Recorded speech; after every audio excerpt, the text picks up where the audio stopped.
بسم الله الرحمن الرحيم. الحمد لله رب العالمين، والصلاة والسلام على رسول الله صلى الله عليه وسلم. أما بعد، sidee u dooranaysaa lamaanaha nolosha kula wadaagi lahaa? lamaanahaaga sidee u dooranaysaa? nolol baad doonaysaa inaad dhisato, qof baad rabtaa inaad guursato, nolosha kula wadaagi lahayd ama nolosha kula wadaagi lahaa, lamaanahaaga sidee u dooranaysaa? run ahaantii waa mowduuc muhiim ah. maxaa yeelay nolosha guurka waa nolol raaxo ah iyo nolol naxariis badan. qofka bani aadankana wuxuu u baahan yahay inuu ka fiirsado qofkuu nolosha la wadaagi lahaa. qof walba iska guursa ma aha, qof walba nolosha la wadaagna ma aha. noloshaada qofkaa la wadaagi lahayd waa inaad doorataa. maxaa yeelay nafsadaada waa qofkaa ku aamini lahayd. intaadan dooranin qofka, waxaa jiro cabsi qofka soo gasha markii guurka uu niyeysto.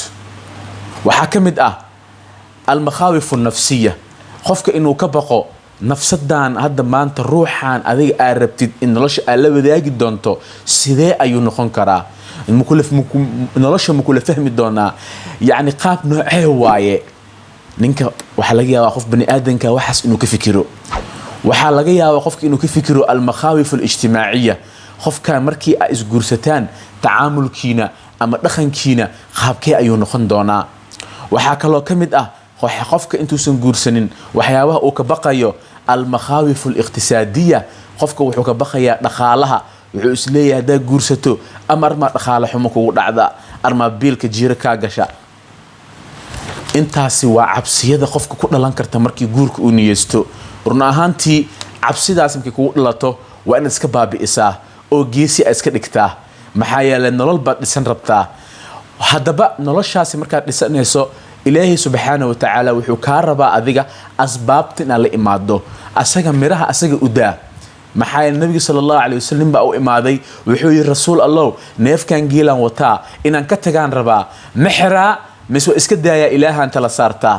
nabiga sala allahu calayhi wasalam wuxuu yidhi neefkaagana xiro ilaahayna tala saaro, ee ha u tegin meesha. xirashada waa tala saarashada, asbaabta waa asbaabtii, ilaahay loo deynaa miraha. marka adiga risqiga iyo arrimahaasi inaad qof shaqaysato aad tahay waa muhiim, laakiin in cabsida oo dhaqaalaha ee kaa reebta guurka ma aha. haddaaba guursan karto oo guurka qarashkeeda aa awoodi karto, guur kadib wixii la cuni lahaa ilaahay u daa. ilaaha keenaayo, adiga asbaabta la imaw. asbaabta maxaa waaye? shaqada la imaw bis, ilaahay asaa kuu kusoo dhiibaayo arsaaqdaada iyo midda xaaskaagaba. sidee loo dooranayaa lamaanaha? ugu horeyn waxaa loo baahan yahay atta'ani. atta'ani waa maxay? waa deganaan, u fiirsasho. qofka aad guursanaysid waa inaad u fiirsataa.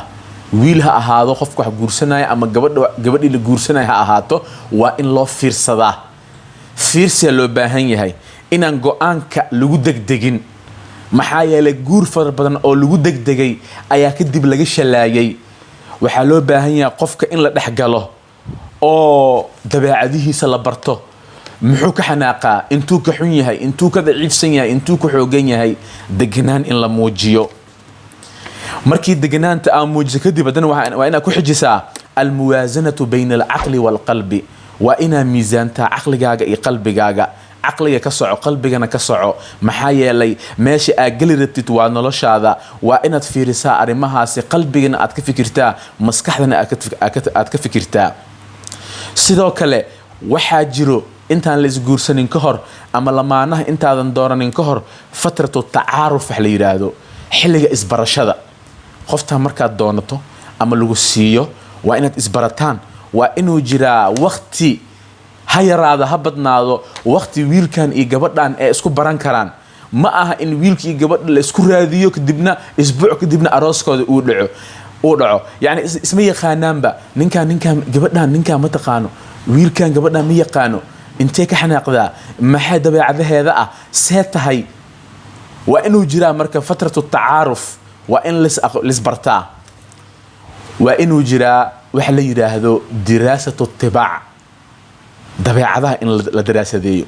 daraasad weyn in la sameeyo, research in la sameeyo dabeecadaha in qofkan dabeecadihiisa ceebihiisa intuu ka liitaa dabeecada waxaa jira qofka oo yani oo uu qarsan yahay oo markii la isdhexgalo kaliya la isku fahmi karo marka muddo in la helo la isbarto kadibna dabeecadaha in la kala barto sidoo kale waa in la helaa takaafu maxaa waaye isku khalnaan labada qofood waa inay isku khalmaan macnaha waxa waaye dhanka fikirka dhanka dhaqaalaha dhanka aqoonta labada dhinac waa inay sinaadaan su'aalaha ninka hadduu aqoon-yahan yahay gabadhana aysan aqoon lahayn oo ka liidato dhibaato ka imaan karto waxaa laga yaabaa asaga siduu rabo in gabadha aysan u sameyneynin kadalika cagsigeedana waa la mid haddii gabadha aqoon ay leedahay oo jaamici ay tahay igaarkaana igaar oo mar dhow lacag iska soo helay oo aqoonba uusan lahayn u yahay waxaa adkaanaysa in la isfahmo haye haddii la kale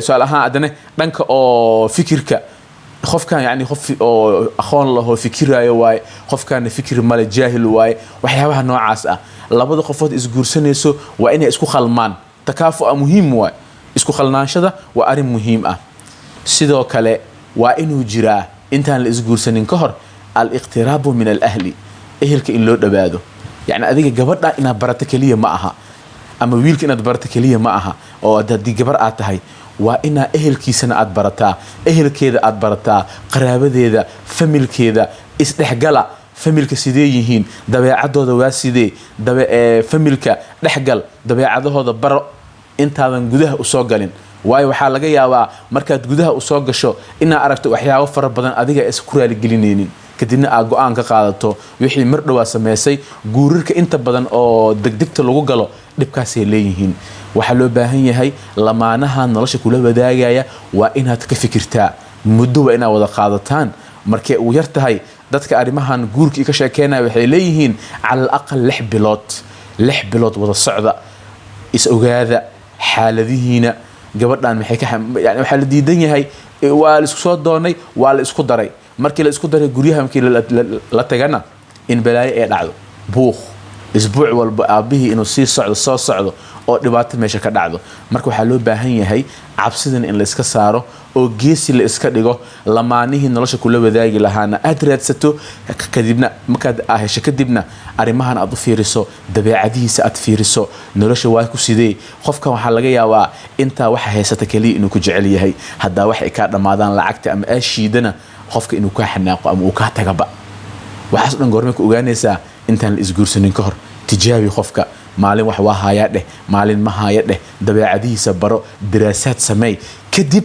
waxaad aqalgalaysaan idinkoo isbarateen oo aqoon aad isku yeelateen intaas waxaa loo yeelayaa in guurka uu noqdo mawaddatan wa raxma naxariis iyo kala gacayl meesha inuu ka yimaado labada qofood hadday kala xanaaqsan yihiin oo gurigii dabeecad fiican uusan oolin meeshii waxaa ka dhex dhici karo at-talaaqu samit furiinkii aamusnaa mana la isqabo mana la isfuraayo buuq ma dhammaanayo marka insha allahu tacaala aan ku dadaalno nolosheena inaan si fiican aan u dhisano sunnada nabigana sallallahu alayhi wasallam aan ku salayno iyo wadadii ilaahi subhanahu wa ta'ala uu nabigiisa u jideeyay wa aakhiru da'wana an alhamdulillahi rabbil alamin wassalamu alaykum wa rahmatullahi wa barakatuh.